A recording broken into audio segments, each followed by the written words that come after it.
بسم اللہ الرحمن الرحیم۔ السلام علیکم۔ انفو ٹی وی میں خوش آمدید۔ آج 4 مئی 2023 بروز جمعرات سعودی عرب کی شام تک اہم ترین خبروں کے ساتھ میں ہوں وسیم۔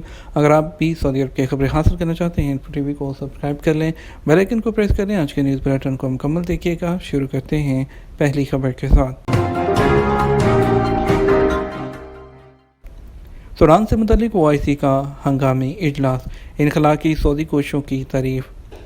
سعودی عرب کی دعوت پر جدہ میں اسلامی تعاون تنظیم کی ایگزیکٹو کمیٹی کا اجلاس ہوا، جس میں سوڈان کے حالات پر غور کیا گیا۔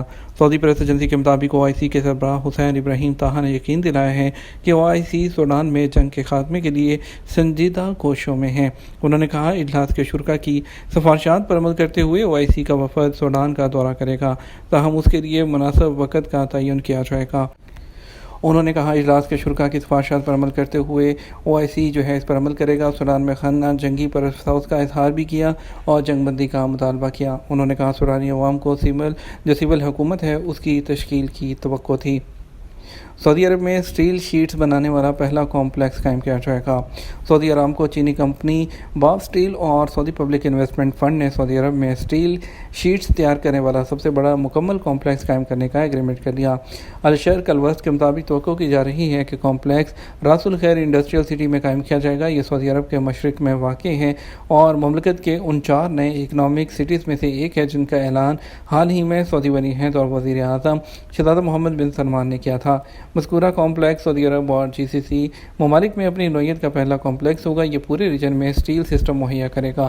کمپلیکس بھاری سٹیل شیٹس اندرون مملکت تیار کرے گا اور تیار شدہ سٹیل شیٹس برآمد کرنے کے مواقع بھی مہیا ہوں گے۔ کمپلیکس کی سالانہ پیداواری صلاحیت 1.5 ملین ٹن تک ہوگی۔ سعودی ارامکو کے چیئرمین انجینئر امین الناصر نے کہا کہ یہ منصوبہ سعودی عرب کے صنعتی ڈھانچے میں اہم اضافہ ثابت ہوگا۔ کئی سال سے اس کا جائزہ لیا جا رہا تھا۔ انہوں نے کہا سٹیل شیٹس مختلف صنعتوں میں استعمال ہوتی ہیں، ابھی تک سٹیل شیٹس درآمد کی جا رہی ہیں۔ کمپلیکس کے قیام کے بعد سعودی عرب کی ہی نہیں بلکہ پورے خطے کی ضروریات پوری ہو جائیں گی۔ اس سے تقریباً 1800 ڈائریکٹ اور انڈائریکٹ جابس پیدا ہوں گی۔ 80% سعودیائزیشن کا ٹارگٹ رکھا گیا ہے۔ اس کی پیداوار $1.3 ارب سے زیادہ کی درآمدات کی جگہ لے لے گی۔ ایک ہی ٹکٹ پر ایمریٹس ایئر لائن یا اتحاد ایئر ویز سے سفر کی منفرد سہولت۔ تاریخ میں پہلی بار UAE سے تعلق رکھنے والی دنیا کی 2 بڑی ایئر لائنز نے ایک ہی ٹکٹ پر ایمریٹس ایئر لائن یا اتحاد ایئر لائن سے سفر کرنے کی منفرد سہولت متعارف کرا دی۔ یہ پہلا موقع ہے جبکہ UAE کے کیریئرز کی جانب سے اس طرح کی پارٹنرشپ کی گئی ہے۔ خلیجی میڈیا کے مطابق ایمریٹس ایئر لائن اور اتحاد ایئر ویز نے اپنے انٹر لائن ایگریمنٹ کو وسعت دینے اور اس کے علاوہ GCC کنٹریز میں آنے کے خواہش مند لوگوں کو اضافی اختیارات فراہم کرنے کے لیے ایک MOU یعنی کہ ایک ایگریمنٹ پر دستخط کیے ہیں۔ نیا ایگریمنٹ سامان کی آسان چیک ان کے لیے ون سٹاپ ٹکٹنگ کی سہولت فراہم کرے گا، جس کے تحت موسم گرما میں دونوں ایئر لائن کے صارفین دبئی یا ابوظہبی میں پرواز کے لیے ایک ہی ٹکٹ خرید سکیں گے۔ توسیع شدہ انٹر لائن ہے اس کے ابتدائی مراحل میں ہر کیریئر یورپ اور چین کے منتخب پوائنٹ سے ان باؤنڈ انٹر لائن ہے ٹریفک اس کو ترقی دے کر ٹورسٹ کو اپنے ملکوں کی طرف متوجہ وہ کر رہا ہے۔ UAE کے 2 ایئر لائنز ہیں انہوں نے اس نوعیت کا ایک ایگریمنٹ کیا ہے۔ یہ تاریخ میں پہلی دفعہ ایک ایسا ایگریمنٹ ہے تاکہ ٹورسٹ کو ایک ہی ٹکٹ میں وہ زیادہ سے زیادہ فائدہ مل سکے۔ دوسری طرف آپ کو بتائیں گے انڈیا کی سستی ایئر لائن گو فرسٹ دیوالیہ، مسافر مشکلات کا شکار۔ انڈیا کی airline company go first نے دیوالیہ ہونے کا دعویٰ کر دیا اور بدھ سے شروع ہونے والی اپنی پروازوں کو 3 دن کے لیے معطل کر دیا، جس سے ہزاروں مسافروں کو مشکلات کا سامنا ہے۔ کمپنی کی ویب سائٹ پر ایک بیان میں کہا گیا ہے کہ منسوخیاں آپریشنل وجوہات کی وجہ سے ہوئی ہیں۔ Press trust of India news agency کے مطابق ملازمین کے نام ایک پیغام میں ایئر لائن نے کہا کہ کوشش کھونا ہے۔ انہوں نے کہا کہ پریٹ اینڈ وٹنی سے اسے طیاروں کے ناقص انجن کے متبادل فراہم کرنے میں ناکام رہے ہیں۔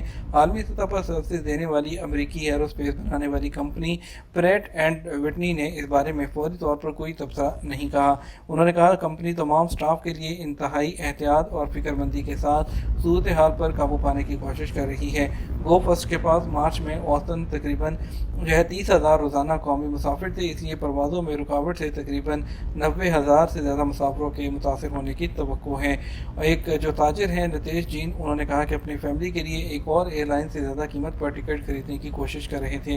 انہوں نے کہا، میں نے پیسے بچانے کے لیے 4 مہینے پہلے ٹکٹ بک کروائے تھے، اب ٹکٹ کینسل ہو گئی۔ ایئر لائن کی ذمہ داری ہے کہ وہ ہمارے لیے آلٹرنیٹ فلائٹس کا بندوبست کرے۔ یہ ایئر لائن انڈیا کے واڈیا گروپ کی ملکیت ہے۔ جدہ اسکولوں میں منشیات کی تباہ کاریوں کے حوالے سے آگہی مہم۔ سعودی عرب بھر میں منشیات کے خاتمے کے لیے آگہی مہم چلائی جا رہی ہے۔ اس حوالے سے جدہ محکمہ تعلیم نے مساجد اور دعوت رہنمائی کے ادارے کے تعاون سے نشہ آور اشیاء کے نقصانات اجاگر کرنے کے حوالے سے پروگرام منعقد کیا۔ عدل ویب سائٹ کے مطابق محکمہ تعلیم جدہ کی جانب سے کہا گیا کہ ان دنوں ملک میں نشہ آور اشیاء کے نقصانات کے حوالے سے عوام کو آگاہ کیا جا رہا ہے اور ہم نے اس حوالے سے اپنا کردار ادا کیا ہے۔ پرانے مکان میں پناہ لینے والے 112 غیر قانونی تارکین گرفتار کر لیے گئے۔ وادی الدواسر سیکورٹی فورسز نے شہر کے ایک پرانے مکان میں پناہ لینے والے 112 غیر قانونی غیر ملکیوں کو گرفتار کر لیا۔ سبق ویب سائٹ کے مطابق گرفتار ہونے والوں میں 104 خواتین اور 8 مرد شامل ہیں جو غیر قانونی طور پر سرحد عبور کر کے ملک میں داخل ہوئے ہیں۔ سیکورٹی فورس نے کہا، گرفتار ہونے والے ایتھوپین تارکین وطن ہیں۔ سیکورٹی فورسز کے مطابق سرحد عبور کر کے غیر قانونی طور پر ملک میں داخل ہونا سنگین جرم ہے اور ان کے ساتھ تعاون کرنا، انہیں سہولت فراہم کرنا یا کسی بھی قسم کی مدد دینا بھی جرم ہے۔ ایسا کرنے پر 10 لاکھ ریال جرمانہ اور 15 سال قید کی سزا ہو سکتی ہے۔ فضائی ایمبولینس سے سعودی مریضہ کی سعودی عرب منتقلی۔ سعودی وزارت دفاع کے ماتحت فضائی ایمبولینس نے جنیوا سے ایک سعودی مریضہ کو ریاض منتقل کر دیا۔ عدل ویب سائٹ کے مطابق جنیوا میں سعودی قونصل خانے کی جانب سے جاری بیان میں اطمینان دلایا گیا کہ قونصل جنرل اور سعودی افیئرز سیکشن کے سربراہ نے مریضہ کی منتقلی کی کارروائی اپنی نگرانی میں کروائی۔ خاتون کی حالت بگڑ گئی تھی جس کی بنیاد پر ان کا علاج سعودی عرب میں کرایا جائے گا۔ جنیوا میں سعودی قونصل خانے نے کہا کہ اعلیٰ قیادت کی ہدایت پر فضائی ایمبولینس کے ذریعے خاتون کو جنیوا سے سعودی عرب منتقل کر دیا گیا ہے۔ سعودی عرب بحیرہ احمر منصوبہ سیاحت کے بڑے عالمی مقام کے طور پر کھلنے کو تیار۔ سعودی عرب کے بحیرہ احمر کے میگا ٹورسٹ پروجیکٹ کا پہلا مرحلہ مکمل اوپن ہونے میں وہ 6 سال باقی ہیں۔ سیاحت کے اس میگا پروجیکٹ پر کام کرنے والے کمپنی کے چیف ایگزیکٹو آفیسر کا کہنا ہے کہ انہیں یقین ہے کہ اس سال اس منصوبے کے ہوٹلوں کا ہر کمرہ فروخت ہو جائے گا کیونکہ سعودی اور انٹرنیشنل ٹورسٹ پائیدار لگژری اسپاٹ کی طرف بڑھ رہے ہیں۔ 2017 میں سعودی ولی عہد شہزادہ محمد بن سلمان نے 3 گیگا منصوبوں کی نقاب کشائی کی تھی۔ ان میں سے ایک بحیرہ احمر کا ٹورسٹ منصوبہ تھا۔ یہ سعودی عرب کے مغربی ساحل کے ساتھ 28,000 مربع کلومیٹر کا ایک وسیع وہ ٹورسٹ اسپاٹ ہے اور یہاں پر آپ کو بہت سی لگژری ہوٹلز ہیں۔ 2023 میں فاسٹ ٹریک تعمیر کیے گئے ہیں، اس سال اوپن ہو رہے ہیں۔ ان میں سینٹ ریجس ریڈ سی ریزارٹ، نوجو مارٹرس کارلٹن ریزرو اور 6 سینس سیزن ڈرونز شامل ہیں۔